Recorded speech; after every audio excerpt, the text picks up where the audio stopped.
tunaposherehekea siku hii muhimu, ni vizuri tu kila mmoja kana anajiuliza nini mchango wake katika taasisi anayofanyia kazi. Leo hii sio tafakari tu inayohusu serikali kwa wafanyakazi wake au inayohusu mwajiri kwa waajiriwa wake, bali ni siku muhimu pia kwa tafakari ya pamoja kuhusu kila mmoja na nafasi yake katika taasisi anayoifanyia kazi. Ndugu wafanyakazi mliojitokeza hapa, nikiri kwamba serikali yetu ya Jamhuri ya Muungano wa Tanzania imeendelea kufanya kazi nyingi, kama ambavyo mwaka huu kauli mbiu yetu inasema kazi zenye staha ni nguzo imara kwa maendeleo endelevu katika utekelezaji wa Dira ya Taifa 2050. Kauli mbiu hii imeweka ulinzi kwa wafanyakazi na kuhamasisha kazi zenye staha ambazo ni kazi halali zinazofanywa kwa heshima, maadili na bila kudhalilisha utu wa mtu yoyote. Ni kazi zinazokubalika kijamii na kisheria, na kazi nyingi ambazo hulinda haki na ustawi wa mfanyakazi mwenyewe. Kwa ndugu wafanyakazi mlioko hapa, kauli mbiu hii bado inalenga kumheshimisha mfanyakazi, kumfanya mfanyakazi kuwa wa heshima, lakini katika heshima hiyo ambayo itakuwa katika mtazamo mbalimbali. Mara nyingi wanapokea malalamiko mengi pale ofisini kwangu yanayohusu baadhi ya kasoro zilizopo kwa baadhi ya waajiri. Lakini kabla sijazitatua changamoto hizo, huwa kwanza ninashukuru kwa waajiri wote kwa kujitokeza na kuwa waajiri, kwa sababu wamekuwa na mchango mkubwa wa kuisaidia serikali. Kwa pamoja tulioko hapa, naomba kwa dhati ya moyo tuwapigie makofi tena mengi waajiri wote wa sekta binafsi ambao wameajiri watu wengi na kuisaidia serikali. Wapo watu ambao hawajapata kipawa cha kuajiri watu. Katika kuzaliwa kwake mpaka kufa kwake hajawahi kuwa mwajiri. Sasa pale ambapo mwajiri amejitokeza, ni vizuri tukampigia tena makofi na kumwombea dua ili aendelee kuwa mwajiri mwema katika taifa letu. Lakini dhahiri kuwa mwajiri hawezi kufanya kazi peke yake. Lazima atahitaji nguvu kazi ya watu ili waweze kuyafanyia kazi maono au vision alionayo katika taasisi yake.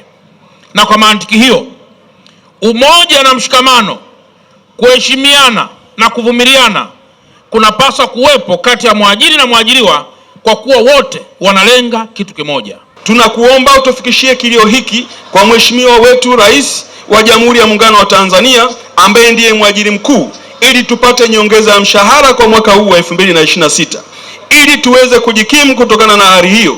Pamoja na changamoto hii, tunaomba kwa nafasi yako utufikishe changamoto nyingine mbili ambazo tunaambatana nazo. Changamoto ya kwanza ni kuomba punguzo la kodi kwenye mishahara ya wafanyakazi kwa kuwa imekuwa ni kilio cha muda mrefu, na changamoto ya pili ni nyongeza ya mshahara kwa kila mwaka kwa kuwa TUCTA mkoa wa Dar es Salaam tunaiomba serikali kufanya mabadiliko ya sheria na kuweka utaratibu wa nyongeza ya mshahara kwa wafanyakazi kila mwaka kama ilivyokuwa ikifanyika hapo awali. Ndugu mgeni rasmi, pamoja na changamoto hizo za kitaifa, wafanyakazi wa mkoa wa Dar es Salaam tunazo changamoto kadhaa ambazo ziko katika mamlaka yako, na tunaomba kuziwasilisha kwako ili uweze kuzifuatilia na kuchukua hatua stahiki, kwa kuwa zinaendelea kuwa sugu na kilio kwa wafanyakazi. Kumeibuka tabia ya baadhi ya wakurugenzi na wakuu wa taasisi kutokulipa stahiki za watumishi, hasa posho za kujikimu kwa ajira mpya, malipo ya gharama za likizo kwa mwaka kwa watumishi, malipo ya gharama za matibabu kwa watumishi ambazo zipo nje ya bima ya afya yani NHIF, na pesa za kufungia mizigo kwa wastaafu. Tunaiomba serikali iweze kulipa stahiki hizo za watumishi ili waweze kutimiza majukumu yao kwa ufanisi na kuinua ari na morali katika kazi zao. Pia kwa wastaafu watakaolipwa kwa wakati, posho zao za kufungia mizigo zitawasaidia warudi maeneo yao walioyachagua kuishi mara baada ya kustaafu na kuwapunguzia msongo wa mawazo. Changamoto yetu ya 11, Mheshimiwa mgeni rasmi, ni uwepo wa sheria ambazo zimeathiri ajira za wafanyakazi. Serikali imetunga sheria ya huduma ya vyombo vya habari ya mwaka 2016 ambayo imeanza kutekelezwa hivi sasa. Kuhusu waandishi wa habari, tunatambua dhamira ya sheria hiyo ilikuwa njema ya kuweka tasnia hiyo kuheshimiwa. kuzingatia weledi na kuhakikisha waandishi wote wa habari wanazingatia miiko, sheria, taratibu na kadhalika. Kwa upande mwingine, sheria hiyo imeathiri wafanyakazi wengi katika tasnia hiyo, kwa kuwa sheria hiyo imewakuta baadhi ya wafanyakazi wakiwa katika fani hiyo kwa zaidi ya miaka 20 huku wakizingatia miiko yote.